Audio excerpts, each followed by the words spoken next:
সাহেব জনাব মোহাম্মদ আশরাফুল ইসলাম।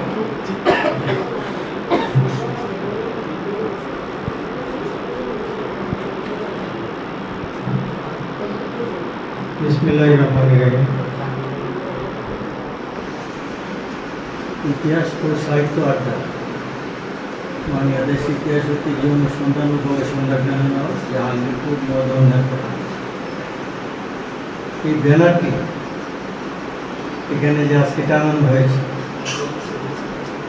এটি যেন আগামী দিনের জন্য একটি বাতি হিসেবে কাজ করে, এই কামনা রেখে এর মূল পুত্র আজকের সবার যিনি সভাপতি শফিক দেওয়ান স্যার এবং সেক্রেটারি মহোদয় যিনি একটা উপস্থাপনা করছিলেন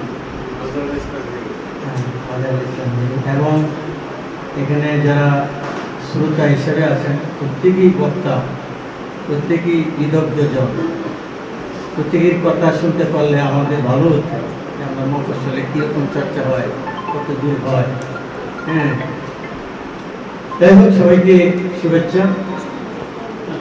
আমি বক্তব্যের প্রথমে যাদের বক্তব্য শুনেছি, তাদের বক্তব্যের ভিতর থেকে একটা কথা কি আমি এরপরে আমি আমার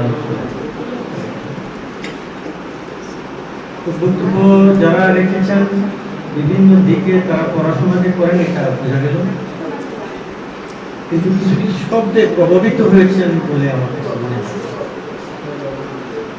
হুমায়ুন আহমদ সাহেব আমাদের প্রচলিত একটি শব্দকে তিনি শহরে থাকার কারণে কিনা আমি জানি না, গেটু পুত্র কমলা এটা লিখতে গিয়ে আমাদের গাঁটু শব্দটাকে তিনি গেটু বানিয়ে, এবং আজকে আমি এখানে দেখলাম কেউ কেউ গেটু শব্দটা ব্যবহার করছে। এটা শুদ্ধ শব্দ নয়। আমাদের এখানকার সাউন্ড অফ দি সয়েল, এখানকার মাটির সাউন্ড হলো এটা গাঁটু গান, বা আরো স্থানীয় ভাষায় যদি বলি গাঁডু গান। হুমায়ুন আহমদ সাহেব বলছে বলে আমাকে বলতে হবে নো, আমরা শুদ্ধটাকে বের করে আনবো। ওই দুইজনের বক্তব্যের মধ্যে আমি শুনেছি এই কথাটা তারা বলেছেন। বিনীত রিকোয়েস্ট থাকবে আমার আপনার কাছে। এবং এই এলাকা সম্পর্কে আপনার ধরেন পূর্ব ময়মনসিংহ, পশ্চিম ময়মনসিংহ আপনারা কেউ কেউ বলেছেন। পশ্চিম ময়মনসিংহ বলতে ময়মনসিংহ ক্ষেত্রে কিছু নেই। পূর্ব ময়মনসিংহ বলতে আপনার নেত্রকোনা এবং বিষ্ণুপুর, 11টা পাল্লা ময়মনসিংহ গীতিকের মধ্যে যে আছে, এর মধ্যে শুধু দস্যু কেনারামের একটা অংশ কেনারামপুর পর্যন্ত যেতে পারে, আর বাকি পুরোটা জালিয়া হাওড়টা তো নিশ্চয়ই এখানে। এই জালিয়া হাওড়ের মধ্যে কেনারামের ব্যাপার স্যাপারটা এই জায়গায় আপনার একটু ওই সাইডটার সাথে সুন্দর করে বলে পূর্ব ময়মনসিংহ মানে নেত্রকোনা এবং কিছু, এটাকে ধরে আমাদের করতে হবে। একটা মজার ঘটনা, এটা অনেকে হয়তো আপনারা জানতেও পারেন, নাও জানতে পারেন, যে ময়মনসিংহ গীতিকার 11টা পাল্লা যে আমরা পড়ি, এরপরে খণ্ডের নাম কি? ময়মনসিংহ গীতিকা তো প্রথম খণ্ড দেখবেন লেখা আছে, দ্বিতীয় খণ্ডের নাম এই জায়গায় কিন্তু আর উত্তর পাবেন না। এবং যারা বাংলা সাহিত্য পড়ে এবং পড়ায় সবাই এই জায়গার মধ্যে গ্যাপের মধ্যে আসে। এই গ্যাপগুলি ভাঙা উচিত না আমাদের। এই গ্যাপটা দেখেন, দীনেশ চন্দ্র সেন মহাশয় আপনার যখন এই কাজটা আপনার শুরু করলেন, আপনাদের এখানকার ছেলে আপনার যে কালেক্টর, হ্যাঁ, ওর নামটা হলো চন্দ্রকান্তে আইথর। আইথর গ্রামটা কোন দিকে পড়ছে? এই প্রেক্ষাপটটা একটু বলতে হয় আপনাদেরকে। এটা হলো 1905 সালে যখন বঙ্গভঙ্গ হয়। এই বঙ্গভঙ্গের আগের বছর কার্জন আসছিল বাংলাদেশে, এবং ঢাকা যে কার্জন হলটা দেখেন, এটা ঢাকা বিশ্ববিদ্যালয়ের অংশ। এখন বিশ্ববিদ্যালয়ে কিন্তু আগে হয় নাই, কার্জন হল আগে হয়ে গেছে। কার্জন সাহেব আসবেন তার আগমনকে স্মরণীয় করে রাখার জন্য ভাওয়ালের রাজ পরিবারের পক্ষ থেকে যে পয়সা পাতি দেওয়া হয়, আর ঢাকা নওয়াব পরিবারের জায়গা থেকে জায়গা নিয়ে এখানে আপনার স্মৃতিচিহ্ন রক্ষার জন্য স্মারক ভবন হিসেবে 1904 সালে 19 ফেব্রুয়ারি এটা উদ্বোধন করা। কার্জন সাহেব ওইখান থেকে পরে ময়মনসিংহে আসেন, আর তিনি সম্ভবত চিটাগাং গিয়েছিলেন। এই ছিল তার কার্জন সাহেবের সফর। উনি কিন্তু বড় লাভ। তো কার্জন সাহেব যে এটা করতেছিলেন, এটা কিন্তু এখানকার কিছু মানুষ পছন্দ করতেছিল, কিছু মানুষ অপছন্দ করতেছিল। নবাব সলিমুল্লাহর দাবি ছিল যে পূর্ববঙ্গ, আসাম এগুলির এনে একটা প্রদেশ করে ঢাকাকে রাজধানী করে দেয়, কারণ ঢাকা তো নষ্ট হয়ে গেছে। 400 বছর আগে ইসলাম খান চিশতি যখন এটাকে ঢাকাকে যখন রাজধানী করে এবং জাহাঙ্গীরনগর নামকরণ করে, তখন এর লোক সংখ্যা ছিল 1 লক্ষ। আর 1905 সালে এর লোক সংখ্যা 90,000। 400 বছর পরে এই 1 লক্ষ কমে হয়েছে 90,000। বলে ঢাকার অবস্থা বুঝতে পারতেছেন। ঢাকার যে সমস্ত বিল্ডিং টিল্ডিং ছিল, এগুলির মধ্যে পাথর গাছ গজাইছে, তাদের মধ্যে গজায় এটা থেকে আবার পাথর গাছ আবার মানে ইয়া থাকে, নিচের দিকে নামছে। এইভাবে একটা মানে হিন্টারল্যান্ড মানে এই বেঙ্গল প্রভিন্স, শুভ বাংলার একটা পশ্চাৎভূমি হয়ে গেল ঢাকা। এইটাকে উদ্ধার করার জন্য নবাব সলিমুল্লাহ আপনার এই দাবি দিন। কিন্তু অনেকেই কলকাতার যারা মানে প্রতিষ্ঠিত কায়েমি স্বার্থবাদী যারা ছিল, ব্যবসায়ী ছিল, মুৎসুদ্দি যারা ছিল, এরা দেখলো যে ঢাকায় যদি রাজধানী হয়তো আমাদের কাম সারা। হ্যাঁ, এই লোকজনের এখানে এসএসসি পরীক্ষা এখানে দিতে হতো। হ্যাঁ, কলকাতার বিশ্ববিদ্যালয়ের আন্ডারে। তারা তখন এটা বিরোধিতা শুরু করলো এবং আমাদের এখানে বাংলাদেশে এই বিরোধিতার নাম দিল স্বদেশী আন্দোলন। বঙ্গবঙ্গ রদ আন্দোলন কিন্তু নেপথ্যে। আমাদের ময়মনসিংহে সারস্বত সমিতি নামে একটা সমিতি ছিল, এটা ছিল ব্রহ্মদ্বীপ। ব্রহ্মদ্বীপ সম্পর্কে আপনারা জানেন, ব্রহ্মরা মানে মূলত কিন্তু হিন্দু না, হিন্দুত্ব থেকে সরে গিয়ে আরেকটা শ্রেণী, একমেবাদ্বিতীয়ম, মানে এক ছাড়া দ্বিতীয় নাই। অর্থাৎ আমরা যেমন এক আল্লাহ বিশ্বাস করি, তারাও একমেবাদ্বিতীয়ম, এক ভিন্ন দ্বিতীয়, এবং তারা পূজা করত। কিন্তু অত্যন্ত শিক্ষিত ছিল। এবং আমাদের এই কিশোরগঞ্জের আপনার বড় বড় পরিবারগুলি যদি আপনি খোঁজ খবর নেন, নিহার রঞ্জন রায় বাঙালির ইতিহাস আদিপর্ব, তিনি কিন্তু ব্রহ্ম। আপনার সত্যজিৎ রায় পূর্বপুরুষ, সুকুমার রায় বলেন, উপেন্দ্র কিশোর রায় চৌধুরী বলেন, সব আপনার ব্রাহ্মণ। এভাবে অনেক তালিকা বড় করে আমি বলতে পারি আপনাদেরকে। ময়মনসিংহে ব্রাহ্ম পল্লী আছে, আপনারা দেখবেন, আছে না? এই ব্রাহ্মণরা আপনার জ্ঞান চর্চা করতো, এরাও কিন্তু একটু বিগ্রায়। এবং এই ব্রাহ্মত্ব থেকে হিন্দুত্বে ফিরে আসা এই ঘটনাকে কেন্দ্র করে আপনার এটাও কিন্তু করছে। খুব রবীন্দ্রনাথ ঠাকুর তারাও কিন্তু ব্রাহ্ম ছিল, এবং এই সময় থেকে কিন্তু রবীন্দ্রনাথ আবার হিন্দু হয়ে গেল এই যে ইংরেজির বিরুদ্ধে ক্ষেত্রে গেল। এরা করলো কি, যে ইংরেজের বিরুদ্ধে যদি আমাদেরকে মোকাবেলা করতে হয়, তাহলে আমাদের নিজস্ব শক্তি এটা সামনে আনতে হবে, স্বদেশী চেতনা যেটাকে বলে। সেই চেতনা আনতে গিয়ে ময়মনসিংহে আপনার তারা কৃষি শিল্প প্রদর্শনীর মধ্যে একটা গ্রন্থ প্রদর্শনীর সাথে রাখবে। সেটা হইল কবে, কার্জন চলে যাওয়ার পরে 1906। এই প্রদর্শনী বাংলাদেশের ইতিহাসে প্রথম বই মেলা যদি আপনারা বলতে চান, এই যে কৃষি শিল্প প্রদর্শনীর সাথে গ্রন্থ মেলা, এটা ছিল প্রথম বই।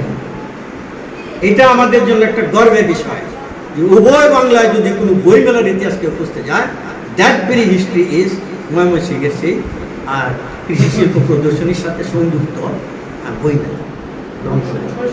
হ্যাঁ, আচ্ছা, সেই সময় এই মেলার মধ্যে যে সমস্ত পাণ্ডুলিপি প্রদর্শন করা হয়, সেই পাণ্ডুলিপির মধ্যে আপনার আমি আপনাদেরকে যদি একটা রিপোর্ট দিই, তাহলে লম্বা আমার পুরো দিতে পারবো।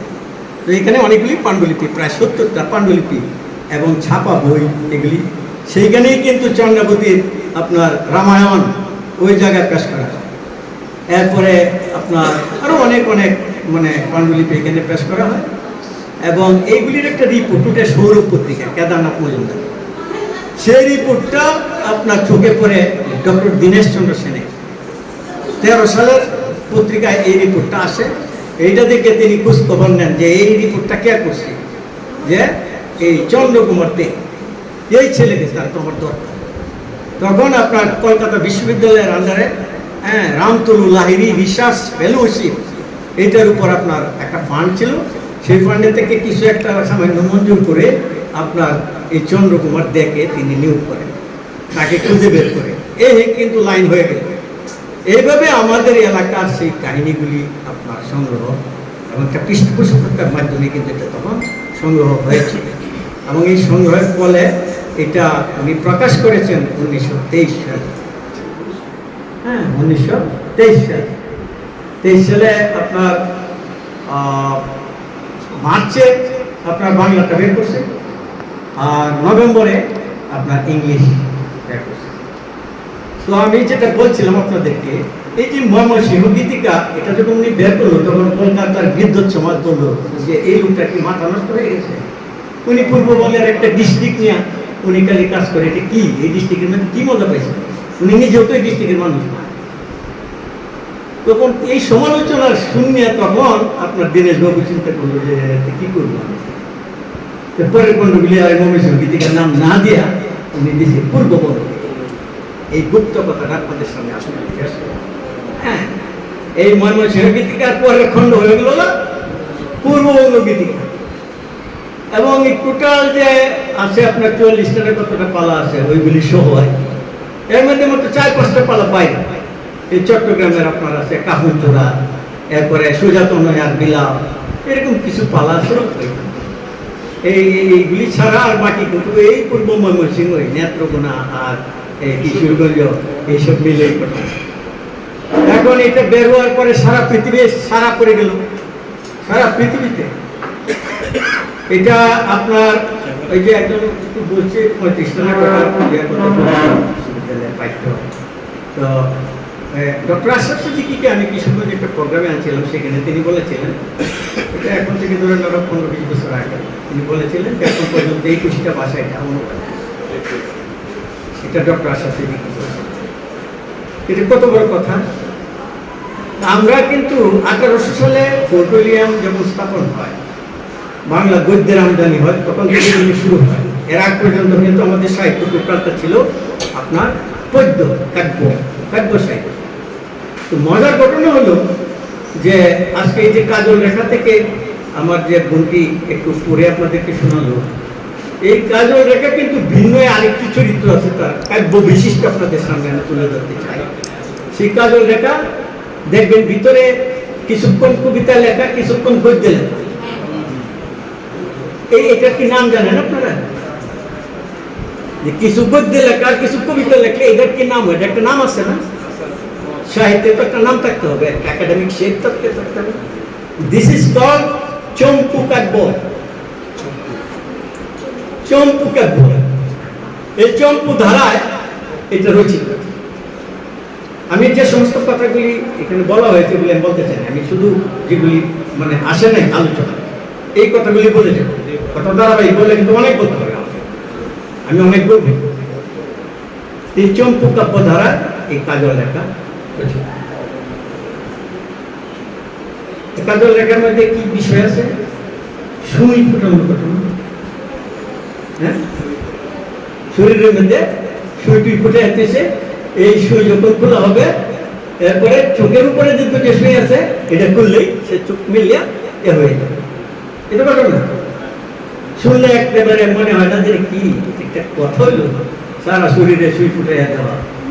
হ্যাঁ, এটাই কথা।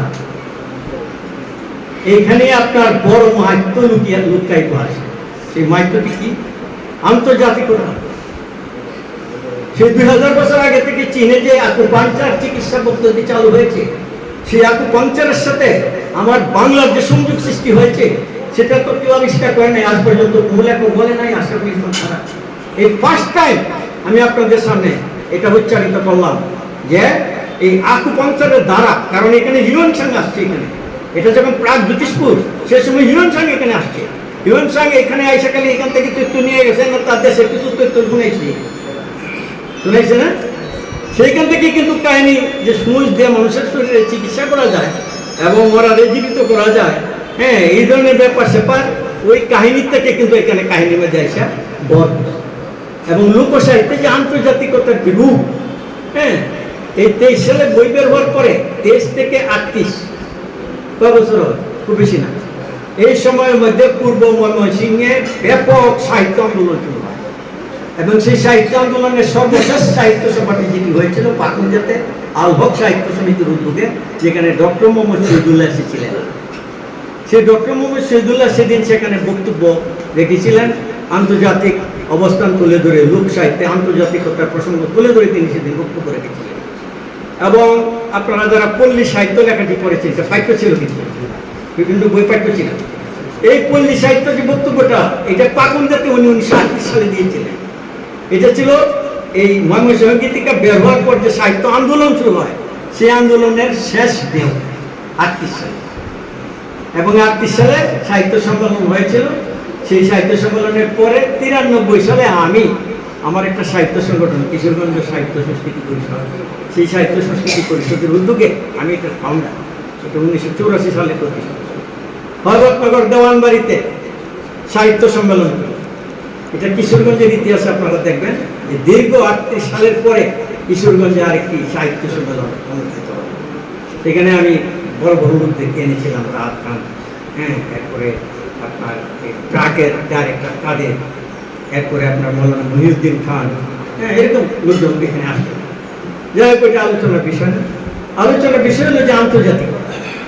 এই যে আপনার ডক্টর মোহাম্মদ শহীদুল্লাহ এখানে বক্তব্য রাখলেন, সেই বক্তব্যের মাধ্যমে তিনি পেশ করলেন যে আন্তর্জাতিক রূপটা লোকসাহিত্য, এবং এটা কীভাবে, যে এটা একটা মানে মেসমেরিজমের মতো মনে হয় যে এক দেশের সাথে আরেক দেশের উঠা বসা নাই, সংযোগ নাই, অথচ এখানকার কাহিনী দেখা যায় ওই দেশের কাহিনীর সাথে মিলে যায়। আপনার এই যে কৃষি বিশ্ববিদ্যালয় ময়মনসিংহ, এটার বাংলা বিভাগের চেয়ারম্যান ছিলেন আপনার ডক্টর আলী নেওয়াজ।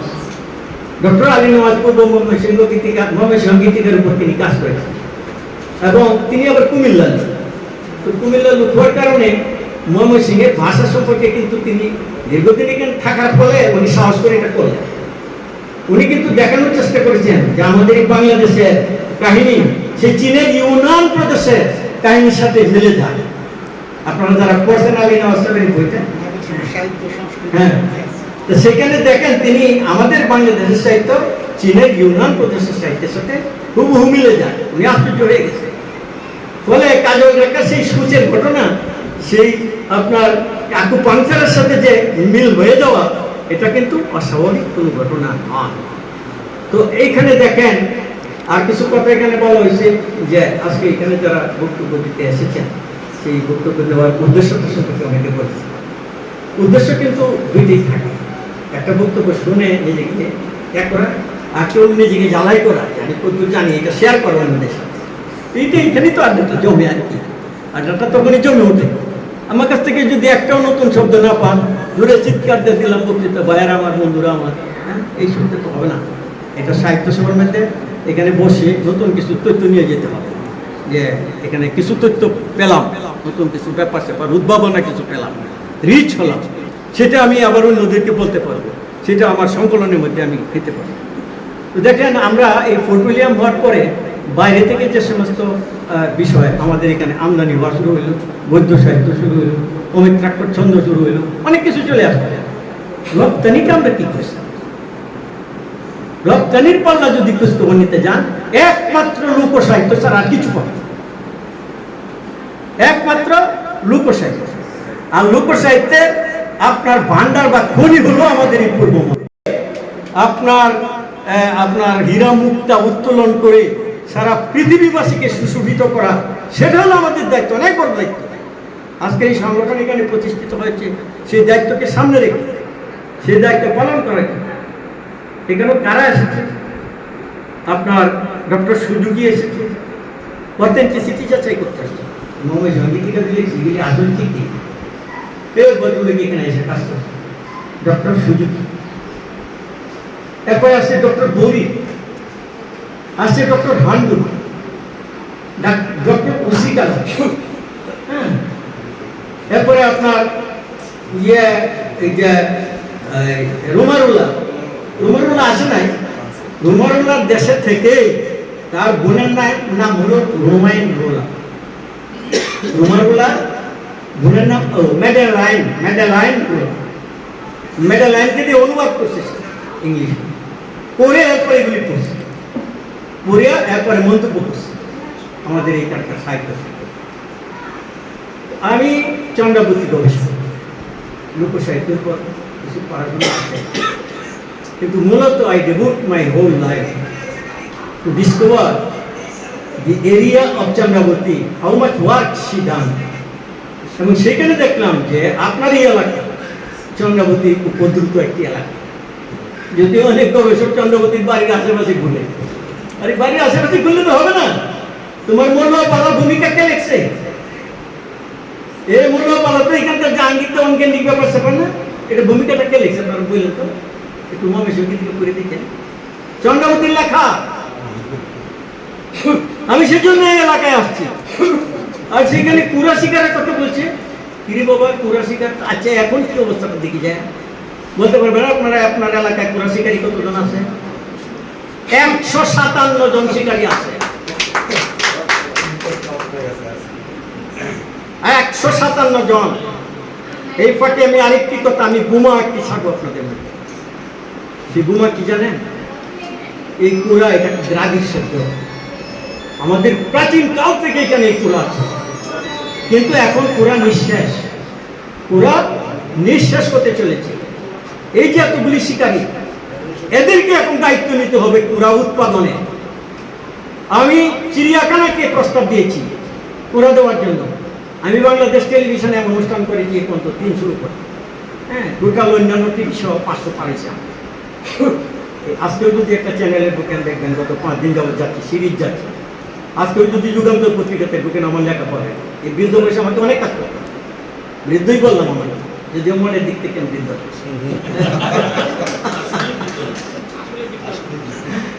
তো আপনার যেটা বলছিলাম যে আমাদের রপ্তানিযোগ্য এই যে জিনিস, এটা তো আমাদেরকে আবিষ্কার করতে হবে। আবিষ্কার করে এই যে ভদ্রলোকটা আসছে, কয়েকজনের নাম বললাম, আরো আপনার ধরেন আমেরিকার ইন্ডিয়ানা বিশ্ববিদ্যালয়ের ডক্টর হেনরি গ্লাসি 3 বার আসতেছে। আমার সাথে তার মানে ছবি টবিও আছে, প্রয়োজন পড়লে আপনাদেরকে একটু দেব। ডক্টর নবনীতা দেব সেন আসছে, অমর্ত্য সেনের ওয়াই। এখানকার মহিলাদের ব্রত, এই ব্রতের উপর কাজ করার জন্য সে আসছে। হ্যাঁ, আপনার নোবেল লরিয়েট গুন্টার গ্রাস আসছে এখানে, আর কি চান? হ্যাঁ, আর রবীন্দ্রনাথ ঠাকুর, আপনার আমার এই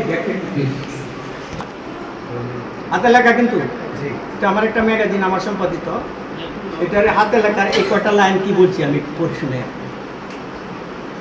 ময়মনসিংহ গীতিকা বাংলা পল্লী হৃদয়ের গভীর স্তর থেকে শত উচ্ছ্বসিত উচ্চ ও কৃত্রিম বেদনার স্বচ্ছ ধারা। বাংলা সাহিত্যে এমন আত্মবিস্মৃত রস সৃষ্টি আর কখনো হয়নি। এই আবিষ্কৃতির জন্য আপনি ধন্য। ইতি বিজয়া দশমী 1346, রবীন্দ্রনাথ ঠাকুর। এর উপরের অংশ যেটা কাটা, এই কাটা অংশটার মধ্যে কি আছে এটাও বলে দিই আপনাদের। সেখানে বলতেছে যে মঙ্গল কাব্য ধনীদের ফরমাইশে খনন করা পুষ্করণী। মঙ্গল কাব্য হইল ধনীদের ফরমাইশে খনন করা পুষ্করণী। আর ময়মনসিংহ গীতিকা পল্লী আপনার গভীর স্তর থেকে, পল্লী হৃদয়ের গভীর স্তর থেকে শত উচ্ছ্বসিত উৎস ও কৃত্রিম বেদনার সত্য ধারা। আমি তো আগে যাদের নাম বললাম, আরো নাম আছে, কিন্তু সব নাম পেশ করলে সমস্যা, শুধু নামের উপর বয়ান আমার চলে যাবে। তাহলে বুঝেন আমার এই লোকসাহিত্যের মূল্য সারা পৃথিবীতে কোন পর্যায়ে আছে। এবং অত্যন্ত স্বচ্ছতার সাথে, অত্যন্ত দক্ষতার সাথে আপনারা এইগুলি কালেকশান, আরও যেগুলি কালেকশান আজকের এই অনুষ্ঠানে, যে ইতিহাস নাম যদিও দেওয়া হয়েছে, ইতিহাস কিন্তু সব কিছুকে কভার করে, সাহিত্য, সংস্কৃতি, ইতিহাস, ঐতিহ্য, হ্যাঁ, সব কিছু। তো আমি কুড়ার উপর কথা বলতেছি, আসল জায়গার থেকে কিন্তু আমি সরি না। বোমা কিন্তু বাকি রয়েছে এখনো ছাড়া। 157 জন মাত্র শিকারী, তাদেরকে যে এখানে কি করতে হবে জানেন? আমি তো জাদুঘরকেও প্রস্তাব দিয়ে দেখছি যে কুড়া আমি দিব, আপনারা পালবেন। তারা সেই অ্যাকোমোডেশন করতে পারে নাই, বলে কুড়াই দেশ থেকে বিদায় হয়ে যাবে।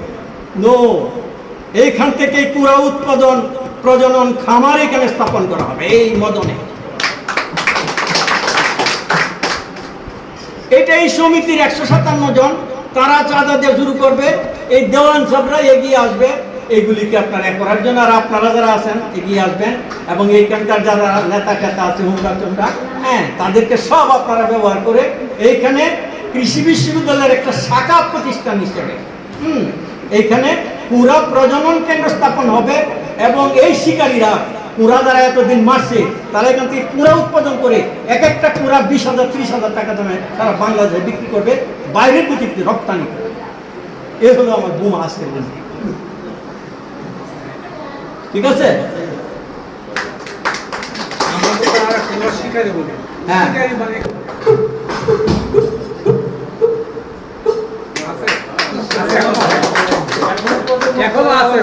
কেন ধারণ করছি, সাউন্ডটা কেন ধারণ করছি, ওরার উপর গবেষণা করতে গিয়ে আরো সুন্দর করে দিতে পারি, হঠাৎ করে আসে না। হঠাৎ করে দিলাম, আপনাদেরকে শোনালাম এই কুড়ার সুর 1/2 কিলোমিটার দূর পর্যন্ত চলে যায়। এমন কোনো পাখি আছে সারা পৃথিবীতে? বাঘের আওয়াজ ছাড়া, এর আওয়াজ ছাড়া যে 1/2 কিলোমিটার পর্যন্ত দূরে চলে যায়, সে তো কুড়া। আমার দেশের কুড়া পরিযায়ী পাখি নয়, বাইরে থেকে আগত পাখি নয়, তারা লোকাল মাইগ্রেন্ট। 6 মাস থাকে এক জায়গায় আর 6 মাস থাকে অন্য জায়গায়। এদের উপর প্রচুর গবেষণা করছি, কেমনে পেটের মধ্যে আপনার বেঁধে এটা ডিম ফুটাইতে হয়, পেটে কেন বাঁধতে হবে, এমনি বাচ্চা চুরি করে আনলে ওইটা চলে যাবে, আর যেটা পেটের মধ্যে আপনি পারবেন ওইটা পুষ মানবে। অনেক ব্যাপার সেপার ওর উপর রিসার্চ করেছি আমি। তো এই মদনে এই 157 জন শিকারীকে নিয়ে আজকে এখানে পুরা শিকারী 1-2 জন থাকলে ভালো ছিল। আমি গত তারিখে আসার পরে একদিন কিন্তু শুধু পুরার উপর দিয়েছেন, এই জন্য আপনাদেরকে, হ্যাঁ আছে এখানে, তা তো আল্লাহর রহমত, হ্যাঁ পেশ হয়ে গেছে, মাশাআল্লাহ মাশাআল্লাহ। পুরা শিকার না, পুরা এখন থেকে উৎপাদন হবে, রপ্তানি হবে, বাংলাদেশের কেন্দ্র হবে মদনে, পুরা উৎপাদন কেন্দ্র। ঠিক আছে, এবং এটার জন্য আর কি কি করা লাগে, আমরাও সেই রাজধানীতে বসে কি করা লাগে আমাদের কাছে বলবেন, আমরা যাবো, হ্যাঁ, পরিবেশ মন্ত্রীর কাছে যাবো।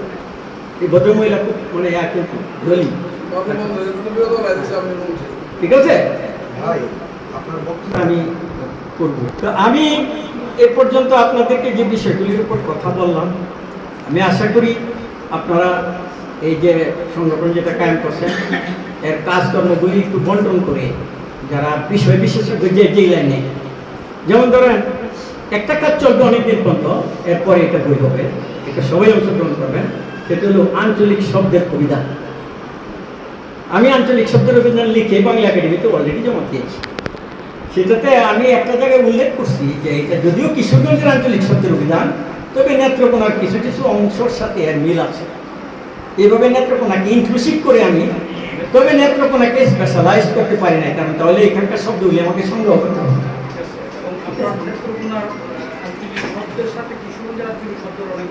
মিল আছে, কিছু কিছু মিলও আছে।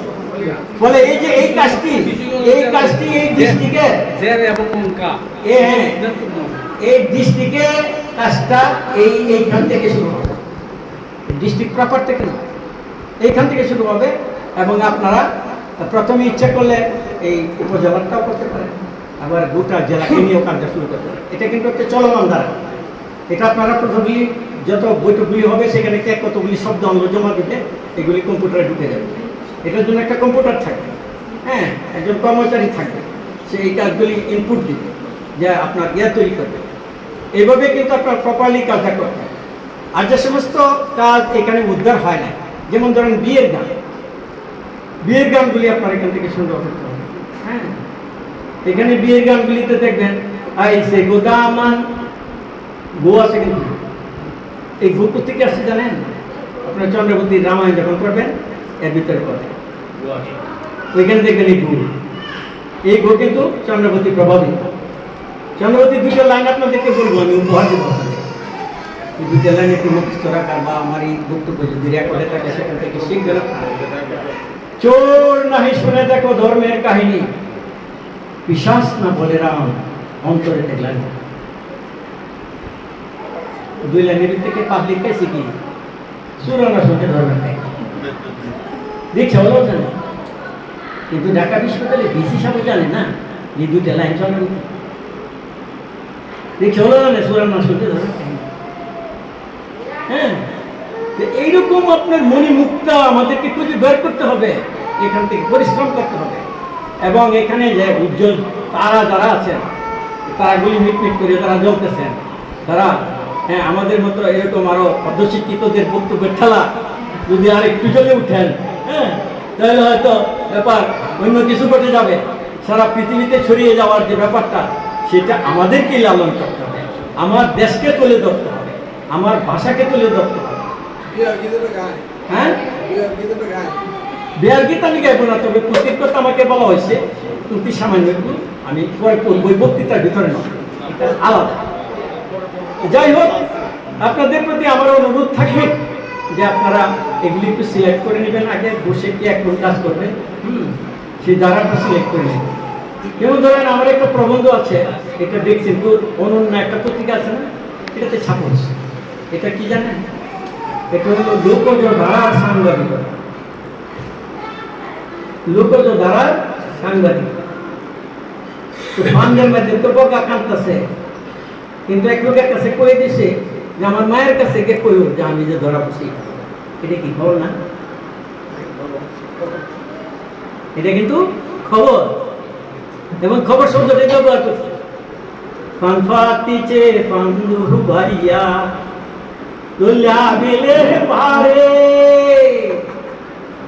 তারপরে সেখান কি কইতেছে, তোমার বগা পান্দে করছে,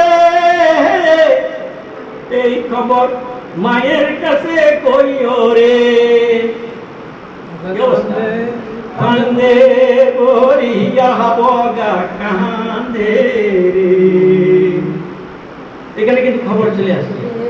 এই ধরনের খবরগুলি অনেক পাবেন, খবরিয়া খবর করছে, বিভিন্ন ভাবে প্রয়োগ হচ্ছে। এগুলি লোকজ ধারা সাংবাদিকতার উপাদান আপনারা সংগ্রহ হোক রংপুরে, কিন্তু আমাদের কিশোরগঞ্জে এখানে নৌকার মধ্যে মাঝি সে যে গাইতেছে, ভাটিয়াল গাইতেছে।